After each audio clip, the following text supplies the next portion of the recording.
Cease fire ని దయచేసి మనం ఎవరు నమ్మటం. సీజ్ ఫైర్ శాంతికి ఒప్పందం కాదు. వాళ్ళు ప్రత్యేక పరిస్థితుల్లో లొంగిపోయి ఇంక మా పాకిస్తాన్ బతకలేదు అని చెప్పి కాళ్ళ బేరానికి వచ్చిన 3 గంటల్లోనే మళ్ళీ సీజ్ ఫైర్ ని వైలేట్ చేశారు. ఇది అందరూ కూడా గమనించాల్సిన విషయం. ఇలాంటి పరిస్థితుల్లో ఇలాంటి ఉపాయాలు కోరుతున్నాం. దాని తగ్గట్టుగా మనందరం దేశానికి, దేశ నాయకులకి, ఆర్మీకి, నేవీకి, ఎయిర్ ఫోర్స్ కి, ఎంటైర్ డిఫెన్స్ ఫోర్సెస్ కి మనం బలం ఇవ్వాల్సిన సమయం. అందుకని మీ అందరూ సహకారం కోరుకుంటూ సెలవు తీసుకున్నాం. మురళీ నాయక్ పవన్ కళ్యాణ్ గారి వీరాభిమాని, చిన్నప్పటి నుంచి వారిని కలవాలని తహతాలు ఆడుతూ వచ్చారు. అటువంటిది ఇవాళ పవన్ కళ్యాణ్ గారిని ఇక్కడ రప్పించుకున్నారు. దురదృష్టకరమైన విషయం ఏంటంటే చాలా అది నేను ఇక్కడికి రాగానే నాకు చెప్పారు, చూసిన చాలా బాధ అనిపించింది.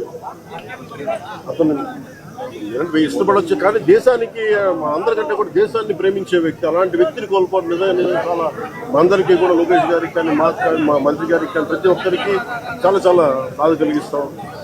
వారి ఆత్మకి శాంతి చేకూరాలని, వారి కుటుంబ సభ్యులకి నా ప్రగాఢ సానుభూతిని తెలియజేయాలని, భగవంతుడు వారికి బలం ఇవ్వాలి. ఈ పుత్ర శోకానికి ఒకే ఒక్క కొడుకు, ఇంకెవ్వరు లేరు, ఒక్కటే ఒక కొడుకుని కూడా చిన్న 23 ఏళ్ళు కూడా, 25 ఏళ్ళు కూడా లేదు, 23 ఏళ్ళ వయసులో చనిపోయాడు దేశం కోసం. చాలా చాలా చాలా బాధగా ఉంది. వారి కుటుంబానికి అండగా ఉంటాను. దేశ సహాయం కాకుండా మా 3 పార్టీల నుంచి కూడా వారికి ఏ సహాయం కావాలో మా నాయకులు ఇప్పుడు అందుబాటులో ఉంటారు. మా గౌరవ మంత్రివర్గ సహచరులు ఉన్నారు, ఎమ్మెల్యేస్ ఉన్నారు, అన్ని పార్టీస్ అందరూ వారికి అండగా ఉంటామని తెలియజేస్తూ సెలవు. జై